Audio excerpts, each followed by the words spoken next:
तो जो हम ब्रह्मास्त्र सीरीज कर रहे थे बच्चों, ये इसका नेक्स्ट पार्ट है।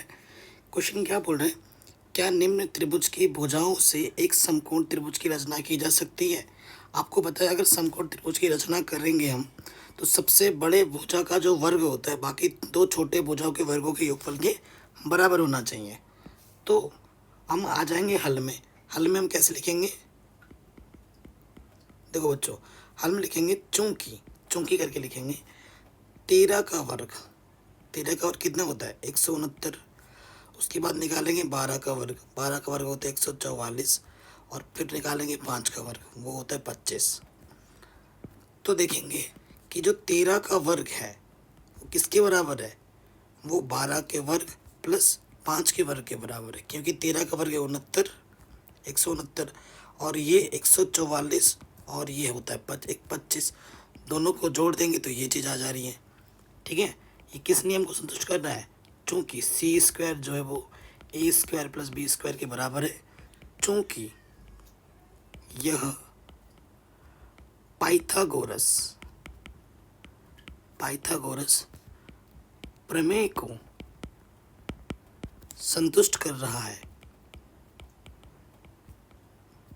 संतुष्ट कर रहा है, इसलिए यह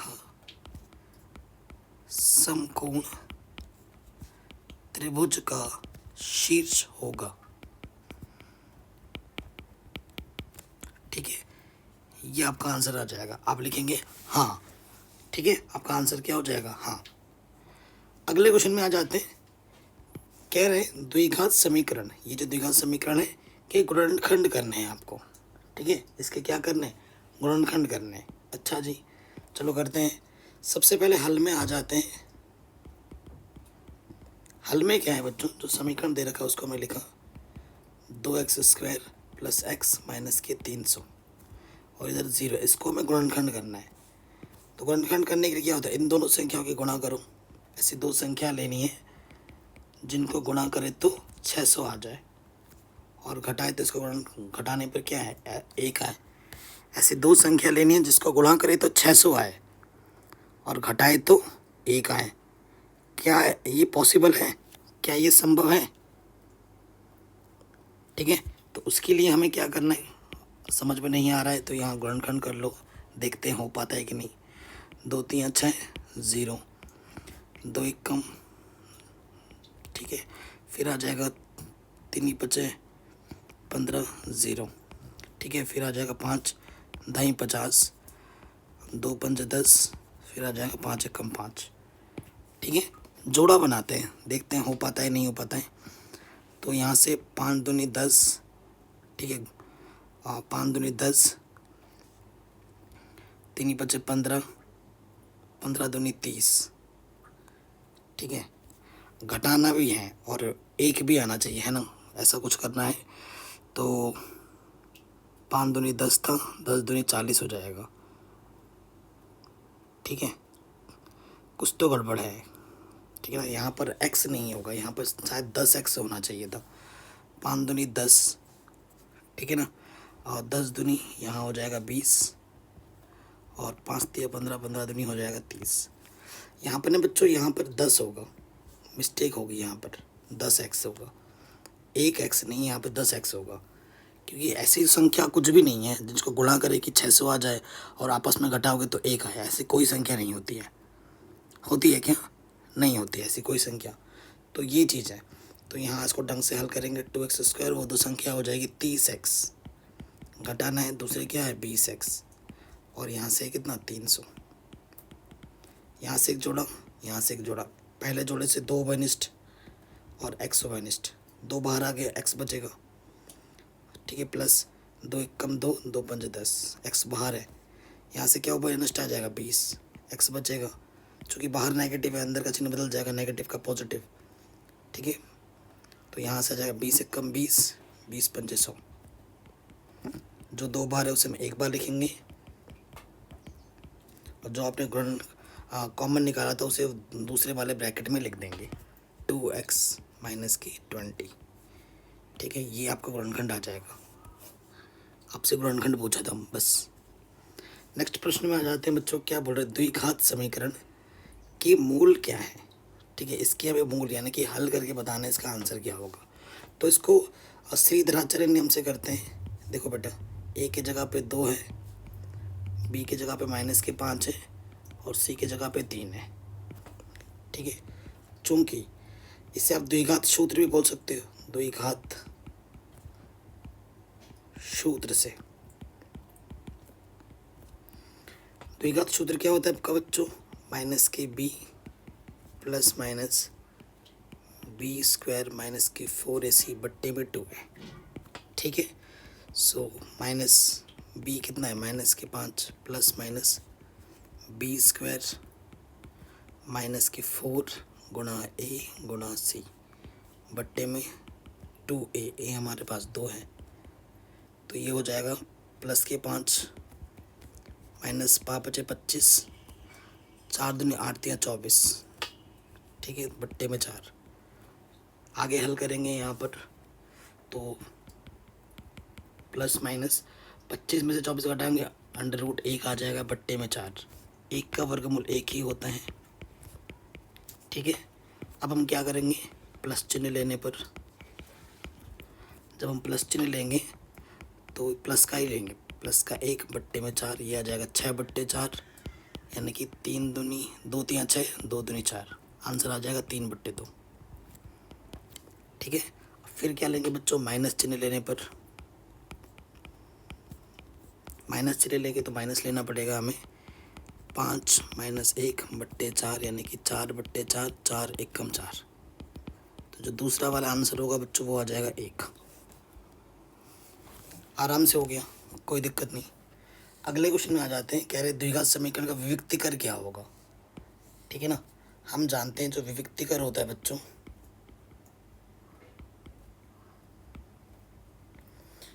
वो विविक्तीकर बराबर क्या होता है, डी b² - 4ac सूत्र होता है ना। तो b हमारे पास क्या है, क्योंकि देखो बेटा a के स्थान पर क्या है, 2 है, b के स्थान पर -6 है और c के स्थान पर 3 है। सूत्र में रख देंगे तो यहाँ से आ जाएगा b के स्थान पर -6 4ac, माइनस का वर्ग करने में प्लस हो जाता है, 6 × 36, 4 दूनी 8, 8 × 24, तो ये आ गया 12। तो विविक्तीकर का मान कितना है, +12। ये आपका आंसर आ जाएगा। अगले क्वेश्चन में बोल रहा है कि द्विघात समीकरण, ये जो हमें दे रखा है, इस कोई वास्तविक मूल नहीं है। किस कंडीशन में, वास्तविक मूल कब नहीं होता है, जब डी का मान माइनस में होता है। डी का मान माइनस का मतलब 0 से कम होता है। तो ठीक है, तो आंसर उस हिसाब से b² - 4ac का मान जब 0 से कम होगा ना, तब कोई वास्तविक मूल नहीं होता है। तो ये जो ऑप्शन नंबर सी है वो सत्य हो जाएगा, b² - 4ac का मान 0 से छोटा वाला मुँह उसकी तरफ है।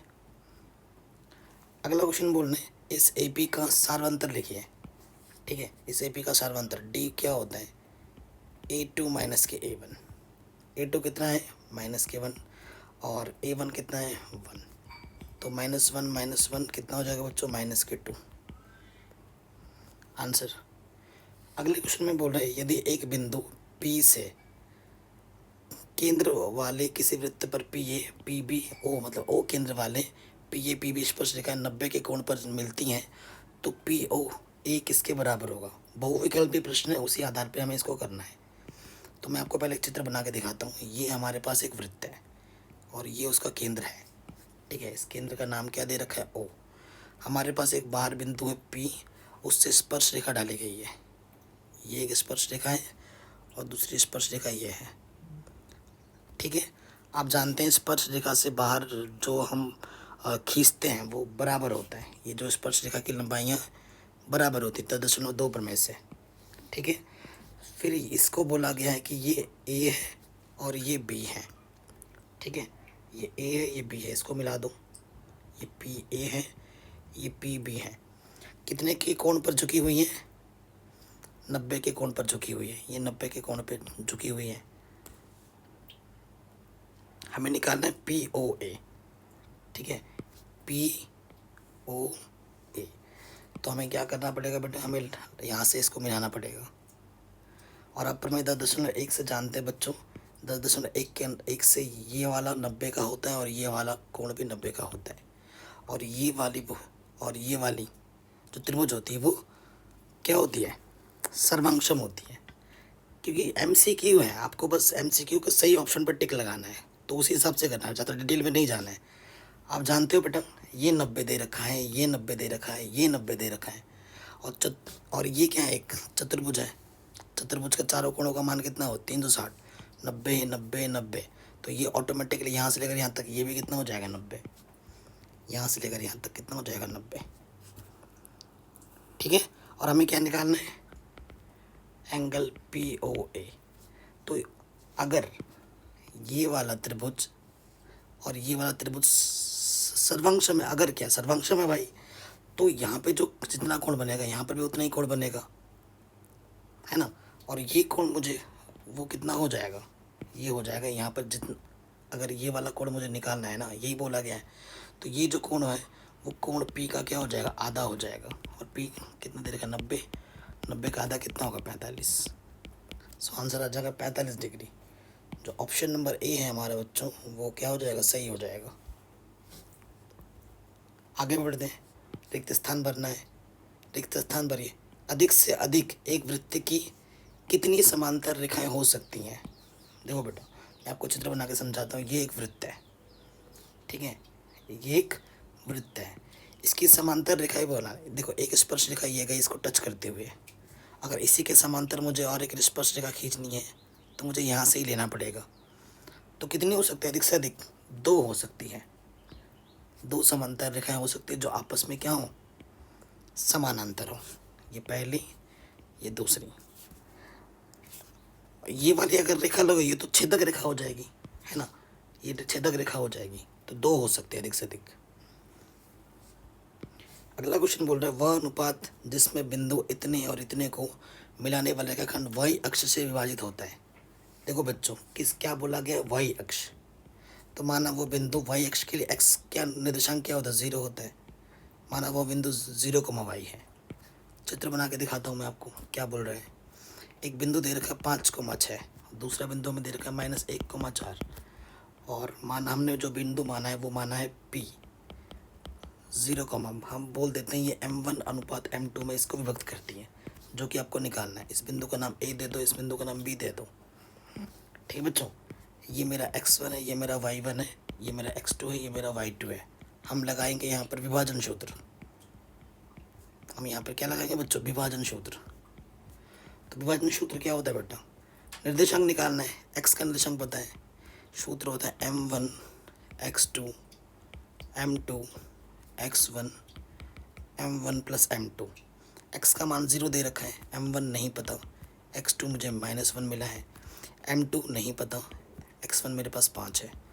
बट्टे में M1 प्लस M2, इसके बट्टे में कुछ नहीं तो 1 ले लो, तिरछी गुना करो, इसकी गुणा इसके साथ और इसकी गुणा इसके साथ।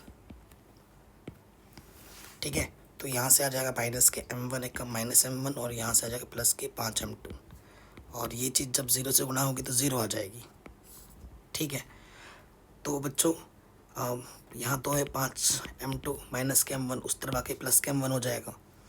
ठीक है, और M2 इधर गुणे में है, उधर आके क्या हो जाएगा, बट्टे में। और इसके बट्टे में कुछ नहीं, देख ले लो। बट्टे का मतलब ही होता है अनुपात।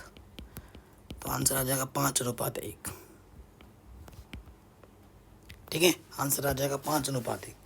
तो जो आपका ऑप्शन है बच्चों, ऑप्शन नंबर C 5:1, वो बिल्कुल सही हो जाएगा।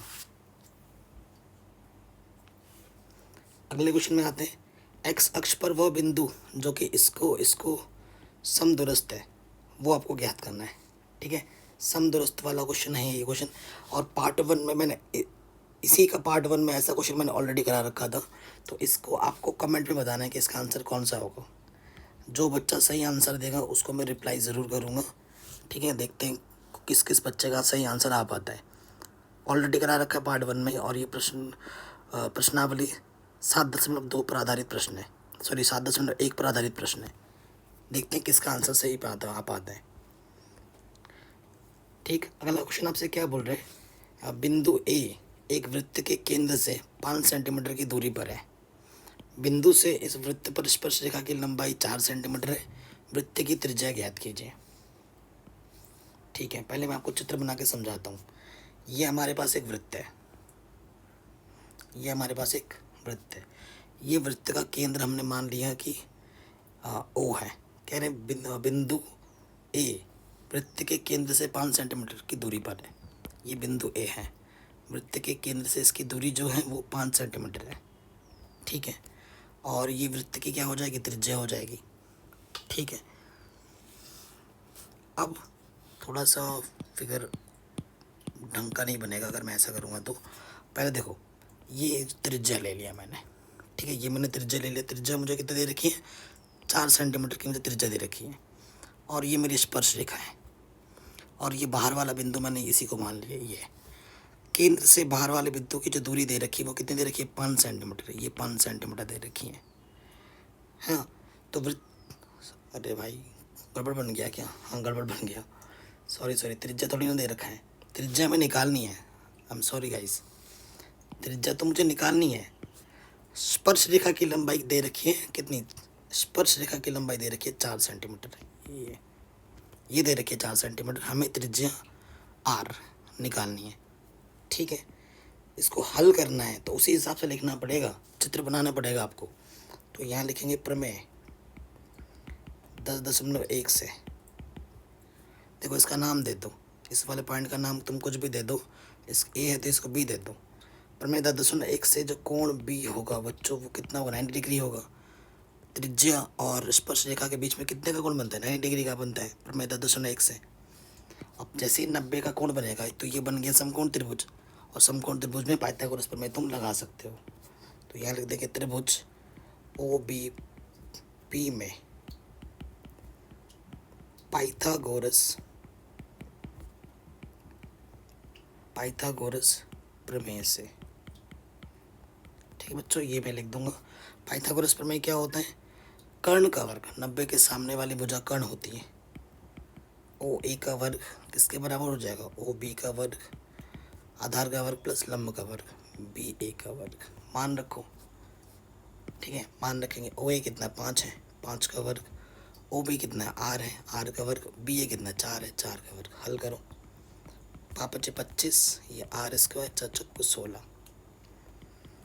तो प्लस के 16 इधर आके माइनस का हो जाएगा, आर स्क्वायर।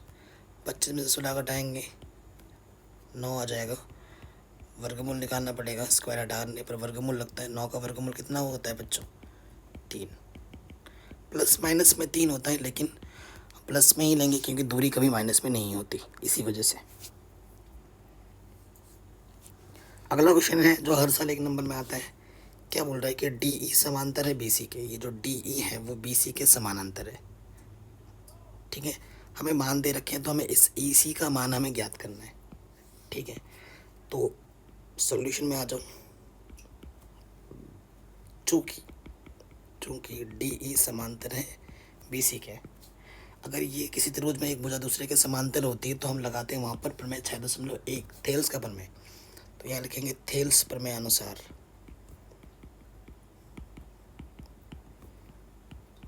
क्या होती है। थेल्स प्रमेय के अनुसार बच्चों, थेल्स प्रमेय ये कहती है कि ए डी बट्टा डी बी बराबर होगा ए ई बट्टा ई सी, है ना।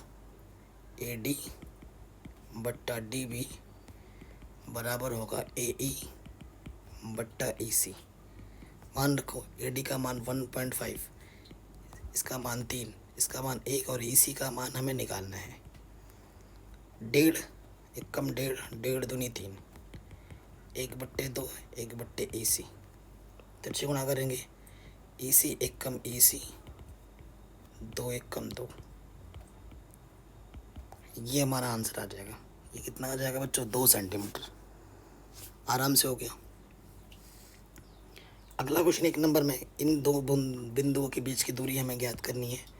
सो 2 बिंदुओं के बीच की दूरी हम ज्ञात करेंगे। सॉल्यूशन पे आ जाऊँ। ये मेरा x1 है, ये मेरा y1, ये मेरा x2, ये मेरा y2। तो बीच की दूरी का सूत्र क्या होता है बेटा, x1 माइनस x2 का वर्ग, y1 माइनस y2 का वर्ग। x1 कितना है 3, माइनस x2 माइनस के 2 है तो माइनस माइनस क्या हो जाता है बेटा प्लस, y1 2 है, y2 3 है, 3 और 2 5 का वर्ग और यहाँ माइनस 1 का वर्ग, 5 बचे 25, 1 का वर्ग 1, तो ये आ जाएगा √26 और यहाँ लिख देंगे मात्रक। आंसर आराम से हो गया। अगले क्वेश्चन में आ जाओ। कह रहे हैं उस बिंदु के निर्देशांक ज्ञात कीजिए जो इतने और इतने को मिलाने वाले रेखाखंड को इतने में विभक्त करता है। बहुत ही आसान क्वेश्चन है, ठीक है, बहुत ही आसान क्वेश्चन है। सॉल्यूशन में आ जाएंगे, मैं आपको चित्र बना के दिखाता हूँ। इस बिंदु का नाम ए दे दो जो कि हमें दे रखा है -1,7। दूसरा बिंदु बी दे दो जो दे रखा है 4,3 और बिंदु जो हमें ज्ञात करना मान लेते हैं वो बिंदु x, y है। अनुपात जो हमें दे रखा है वो बोला 2:3, यहाँ 2 है, यहाँ 3 है, ठीक है बच्चों। ये आपका m1 और ये आपका m2 है, ये x1, ये y1, ये x2, ये y2 है, ठीक है। तो यहाँ लिख देंगे विभाजन सूत्र से।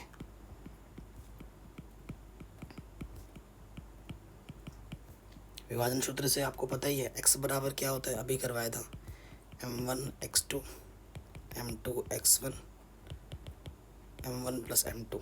m1 का मान 2 है, x2 का मान 4, m2 का मान 3, x1 का मान -1, m1 + m2, 4 दूनी 8, 3 एकम 3, प्लस इंटू माइनस माइनस, तो 5/5 1, ठीक है। तो P बिंदु x का मान 1 आ गया, बस y का मान बचा है। y बराबर क्या होता है सूत्र, m1 y2 m2 y1 m1 + m2, यही होता है। m1 का मान कितना है बच्चों 2, y2 का मान 3, m2 का मान 3 और y1 का मान है प्लस के 7, बट्टे में m1 + m2, 2 3 6 7 3 21 बट्टे में 5, ठीक है ना। 21 और 6 27/5 यही आएगा। तो दूसरा आंसर जो दूसरा y हमें मिल गया 27/5, ये हमारा आंसर आ जाएगा। अगला क्वेश्चन बोल रहा है इस AP का 20वां पद क्या होगा। तो देखो बेटा प्रथम पद कितना है 2, सार्वंतर क्या होता है A2 - के A1, A2 है 7, दूसरा पद 7 है, प्रथम पद 2 है, तो D 5 आ गया। हमें क्या निकालना है AP का 20वां पद। AP का 20वां पद में यानी कि A 20 निकालना है तो A में 1 कम कर दो 19D, ये होता है, ठीक है। प्रथम पद कितना है 2, 19, D में 5 है, ठीक है। 5 9 45, 4 5 एकम 5 और 4 9, 95 और 2 97 आंसर आ जाएगा। तो कौन सा ऑप्शन सही होगा बच्चों, ऑप्शन नंबर ए। अगला क्वेश्चन बोल रहे क्या बोल रहे बच्चों, पहली 40 प्राकृतिक संख्याओं का योग क्या होगा। तो देखो बच्चों सॉल्यूशन में आ जाओ। प्रथम 40 प्राकृतिक संख्या वो क्या होती है बच्चों, वो होती है 1 2 3, लास्ट वाली क्या है 40, इनका योग निकालना है। तो ये एक AP है जिसका प्रथम पद 1 है और सार्वंतर भी 1 1 का अंतर है सब में, तो यहाँ लिख देंगे चूंकि यहाँ प्रथम पद 1 है, सार्वंतर भी 1 है, सब में 1 1 का अंतर है और अंतिम पद AN 40 है। हमें क्या निकालना है SN, कितने पद है 1 से लेकर 40 पद है, हमें SN निकालना और N भी हमारे पास 40 है। योग SN, जब हमें प्रथम पद और अंतिम पद मालूम हो तो सूत्र आपका होता है N/2 A + AN, है कि नहीं। N का मान 40 बट्टे में 2, प्रथम पद 1 अंतिम पद 40, काटो इसको 20, यहाँ 41 41 दूनी 82 पीछे से 0, ठीक है। तो प्रथम 40 प्राकृतिक संख्याओं का जो योगफल होगा बच्चों वो होगा 820। तो इस ये जो संख्या हमें दे रखी है ये एक AP दे रखा है, इसके अगले और 3 पद निकालने हैं, ठीक है। सो यहाँ पे देखो प्रथम पद 3 है तो सार्वंतर पहले निकाल लो। सार्वंतर क्या होता है बच्चों, द्वितीय पद में से प्रथम पद को घटा दो, द्वितीय पद -1 है, प्रथम पद 3 है तो ये -4 आ गया। हमें चौथा पद निकालना है, चौथा पद में निकालना है, यानी कि तृतीय पद में सार्वंतर जोड़ दो। तृतीय पद 5 है और सार्वंतर कितना है बच्चों, -4। तो 5 में 4 घटा दोगे तो 1 आ जाएगा। हमें 5वां पद निकालना है, यानी कि चौथे पद में d जोड़ दो। चौथा पद आपका 1 है और d आपका कितना है बच्चों, -4। तो अगला पद -3 आ जाएगा। छठा पद निकालना है, 5वें पद में d जोड़ दो। 5वां पद -3 है और d हमारा -4 है, तो -3 और -4 -7। तो ये हमारे अगले 3 पद हमें मिल जाएंगे। आराम से हो गया। अगला क्वेश्चन है बच्चों, कोष्टक में सही शब्द भरने। सभी वृत्त कैसे होते हैं बेटा, सभी वृत्त कैसे होते हैं? ये छोटा वृत्त है, ये उससे बड़ा है, ये उससे और बड़ा है, ये उससे और बड़ा है। तो सभी वृत्त दिखने में एक जैसे हैं लेकिन बराबर नहीं है। दिखने में एक जैसे का मतलब समरूप है। तो सभी वृत्त कैसे होते हैं बच्चों, समरूप होते हैं। ये भर देना। वो बोल रहा है वह अनुपात जिसमें बिंदु इतने इतने को मिलाने वाला रेखाखंड वही अक्ष से विभाजित करता है। तो ऐसा क्वेश्चन थोड़ी देर पहले किया था। तो इसका आंसर मुझे कमेंट में बताना, देखते हैं किस बच्चे का सही आंसर आ पाता है। थोड़ी देर पहले ही कराया ऐसा क्वेश्चन। अगला क्वेश्चन है, एक्स अक्ष पर वह बिंदु जो कि इसको इससे समदूरस्थ है। थोड़ी देर पहले ही कराया था, है ना। तो इसका आंसर भी मुझे कमेंट में बताइए कि कौन सा ऑप्शन करेक्ट होगा। देखते हैं किस बच्चे का सही आंसर आ पाता है। अगला क्वेश्चन है, एक शंकु जिसकी त्रिज्या और ऊंचाई क्रमशः इतनी और इतनी है, इसका आयतन क्या होगा? देखो बेटा मैं चित्र बनाता हूँ। शंकु बोला है, क्या बोला है, शंकु।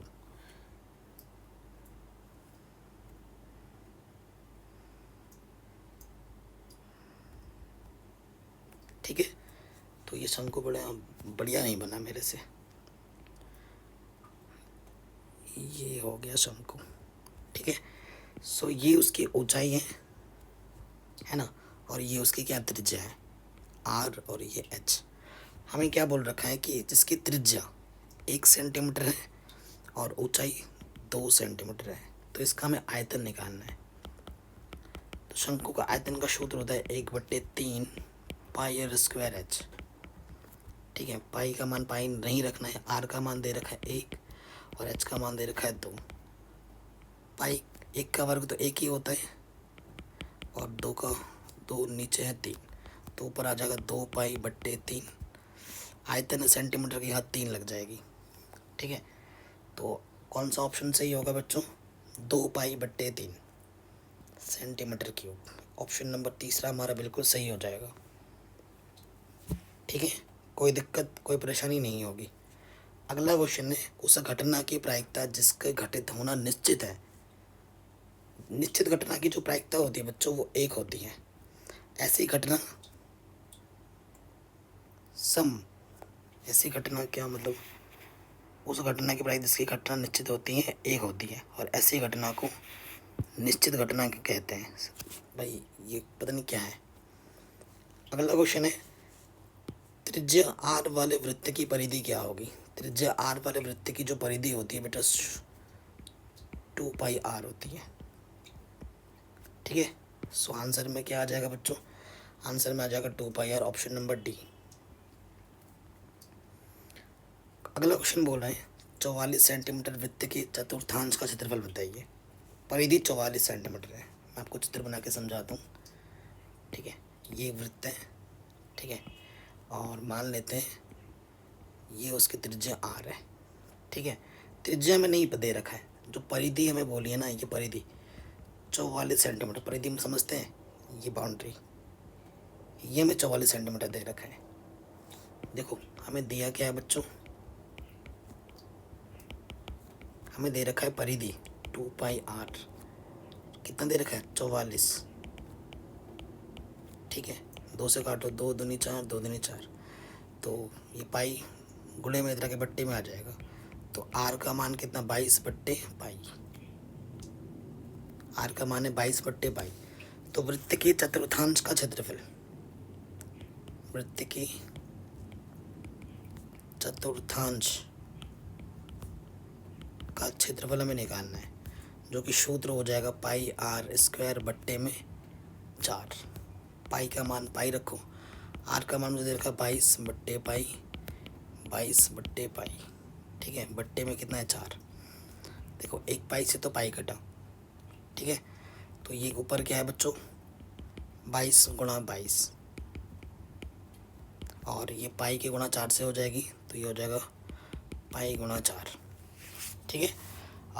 पाई का मान बेसिकली कितना होता है 22 बट्टे 7। आगे हम हल करते हैं, 22 गुणा 22, पाई का मान रख देते हैं 22 बट्टे 7, और ये 4, 22 से 22 कैंसिल, और ये बट्टे का 7 कहाँ जाता है गुणे में, तो 22 गुणा 7 बट्टे में क्या बचा यहाँ से सिर्फ 4, काटो 2 दूनी 4, 2 एक कम 2 एक कम, ऊपर आगे 11 गुणा 7 यानी कि 11 7 77 बट्टे 2 सेंटीमीटर स्क्वायर। तो आंसर क्या हो जाएगा बच्चों 77 बट्टे 2 सेंटीमीटर स्क्वायर। ऑप्शन नंबर 1 बिल्कुल सही हो जाएगा।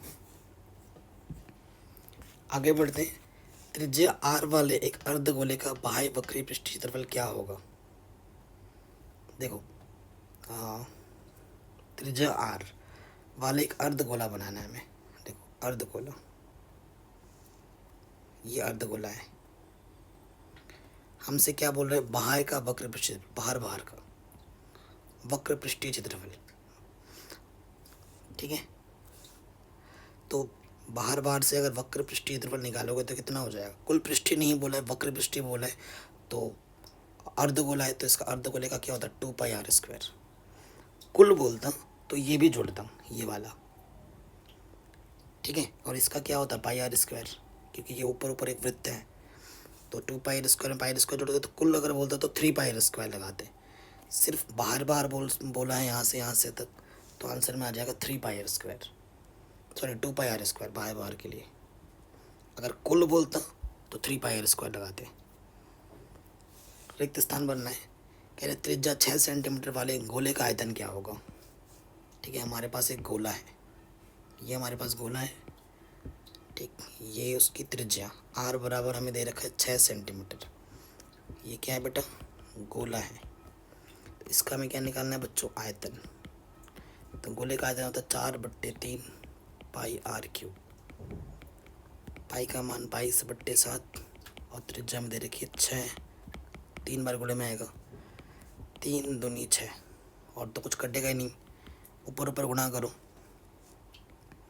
ये आ जाएगा 88, 36 दूनी 72/7। इसको हल कर देना, जितना आएगा उतना सेंटीमीटर की वो आपका आंसर आ जाएगा, वो आपको यहाँ पे लिख देना है। ठीक है बच्चों, कितना गुणा भाग करके आ रहा है मुझे कमेंट बताओ। 7 से भाग देने की ज़रूरत नहीं है, ऊपर 7 ही रखना, ऊपर ऊपर गुणा कर लेना बस। अगला क्वेश्चन बोल रहे हैं वर्ग अंतराल 25 से 40 का वर्ग चिन्ह क्या होगा। ठीक है, तो वर्ग चिन्ह निकालने का जो क्या होता है, दोनों को जोड़ते हैं और उसको 2 से भाग दे देते हैं, ये होता है हमारा वर्ग चिन्ह। ठीक है, तो 40 और 25 को जोड़ेंगे तो 65 बट्टे में 2, 2 3 6, 2 दूनी 4, 2 5 10, सो आंसर आ जाएगा 32.5। ये हमारा वर्ग चिन्ह जिसे हम x बोलते हैं वो हमें मिल जाएगा। अगले क्वेश्चन पे आ जाओ, इसका मान क्या है 1, tan 45 का वर्ग है, tan 45 का मान 1 होता है, 1 का वर्ग, ये प्लस में है, 1 का वर्ग 1 होता है, 1 में से 1 गया 0 बट्टे में, तो 0 के बट्टे में कुछ भी हो आंसर आ जाता है 0, तो ऑप्शन आपका बी सही हो जाएगा। ठीक, सेक थीटा का मान दे रखा है, कॉस थीटा का मान निकालना है भाई साहब। कॉस थीटा क्या हो जाएगा, कॉस थीटा क्या होता है 1/सेक थीटा, यानी कि जो नीचे है वो ऊपर आ जाएगा, जो ऊपर है वो नीचे आ जाएगा, ये आंसर आ जाएगा। ठीक, अगले क्वेश्चन में आपको बताना है कि क्या होगा। अगर आप ध्यान से देखें, एमसीक्यू ट्रिक के साथ बताऊंगा। ठीक है, इसको और इसको जोड़ोगे तो कितना आ रहा 90, इसको और इसको जोड़ोगे तो कितना आ रहा 90। ठीक है, तो जब यहाँ पे साइन है, यहाँ पे कॉस है, यहाँ पे कॉस है, ये साइन है, सेम टू सेम एंगल है, तो इसका आंसर 1 आएगा। ये ट्रिक है, क्योंकि ये जो हो जाएगा इस फॉर्मूले में बन जाता है sine square theta plus cos square theta, और इसका मान कितना होता है 1, तो इसका आंसर आ जाएगा 1। एमसीक्यू ट्रिक के साथ बता दिया। अगला बोल रहे हैं निम्न में से कौन सी संख्या किसी घटना की प्रायिकता नहीं हो सकती। तो किसी भी घटना की प्रायिकता माइनस में नहीं हो सकती। ये माइनस में दे रखा है तो ये तो हो ही नहीं सकता। अगला बोला है यदि प्रायिकता इतनी है, घटना ए की प्रायिकता इतनी है तो इस नहीं की प्रायिकता क्या होगी। आप जानते हो किसी चीज़ की घटना होने की प्रायिकता और उसी की ना होने की प्रायिकता का जो योगफल होता है वो एक होता है। हमसे ना होने की पूछ रहे हैं तो जो होने की घटना है वो एक में से क्या होगी, घट जाएगी। प्लस का इस तरह आके क्या हो जाएगा, माइनस का। एक में से आपको 0.09 घटा देना है। एक को लिख सकते हो 1.00, घटाऊँ 10 में से 9 गया 1, तो ये आ जाएगा आंसर 0.91। अगला क्वेश्चन है निम्न सारणी में दिए गए आंकड़ों का हमें क्या निकालना है, माध्य निकालना है। ठीक है, बहुत आसान क्वेश्चन है। सो माध्य निकालने के लिए कोई विधि तो बोली नहीं है, सबसे आसान विधि होती है माध्य निकालने की, डायरेक्ट मेथड। सूत्र क्या होता है, सिग्मा एफ एक्स बट्टे सिग्मा एफ। ठीक है बच्चों, तो हम क्या बनाएंगे, एक टेबल बनाएंगे। ये हम टेबल बना रहे हैं। देखो सबसे पहले हमें क्या दे रखा है बच्चों, वर्ग। यहाँ वर्ग अंतराल आता है। उसके बाद हमारे पास बारंबारता एफ आती है, फिर हमें एक्स निकालना पड़ता है, फिर एफ एक्स का कॉलम चाहिए होता है। तो यहाँ से थोड़ा आगे और बढ़ाना पड़ेगा ये। ठीक है, क्या दे रखा है बच्चों हमें वो लिख देते हैं। वर्ग अंतराल है हमारे पास 1 से 3, 3 पे ख़त्म हुआ तो 3 से शुरू हो रहा है, सही है। 3 से 5, 5 से 7, 7 से 9। एफ हमें क्या दे रखा है बच्चों, एफ हमें दे रखा है 1, 4, 2, 3। एक्स से निकालना है, अभी मैंने बताया था एक्स कैसे निकाल, इन दोनों को जोड़ो, 3 और 1 4, 4 का आधा 2, सब में 2 2 का अंतर है, 2 2 जोड़ते रहो, 4 फिर आ जाएगा 6 और फिर आ जाएगा 8। वैसे नहीं तो चेक करके भी देख सकते हैं, इन दोनों को जोड़ो और आधा कर दो, 16 का आधा 8 हो गया। फिर क्या करना है, इन दोनों की गुणा करनी है, एफ एक्स 2 1 कम 2, 4 चौके 16, 6 दूनी 12, 8 3 24। फिर क्या करना है बेटा, हमें जोड़ना है। नेक्स्ट स्टेप में हमें इसका सिग्मा चाहिए, तो 4 6 ये आ जाएगा 10। ये कितना आ गया 10। ये मेरे पास क्या आ गया बेटा, ये मेरे पास आ गया सिग्मा एफ। फिर हमें इसका भी सिग्मा चाहिए, 8 और 2 10, 10 और 4 14, हासिल लगा 1 2 3 4 और 1 5, 54 आ गया। इसे हम क्या बोलते हैं, सिग्मा एफ एक्स। मान उठाकर यहाँ रख दो, ये आ गया sigma F x 54, sigma F है 10, 10 एक स्थान के बाद लग जाएगा, 5.4 हमारा आंसर आ जाएगा। ठीक है, तो इस तरीके से ये सारे क्वेश्चन हमारे कंप्लीट हो गए पार्ट 2 के। ऐसे सीरीज चल रही है, डिस्क्रिप्शन में लिंक दे रखा है ज़रूर। और हमारा कोर्स जो चल रहा है बच्चों 99 रुपीज़ में, अगर आप हर सब्जेक्ट के टॉपर्स वाले नोट्स चाहते हैं, मॉक टेस्ट चाहते हैं, इंपॉर्टेंट वीडियोस चाहते हैं, तो ऑल सब्जेक्ट 99 रुपीज़। एक साल में बस एक ही बार फीस देनी होती है, जिसके लिंक्स मिल जाएगी डिस्क्रिप्शन में। अभी ऑफर में 99 रुपीज़ चल रहे हैं, आगे चल के प्राइस बढ़ सकती है।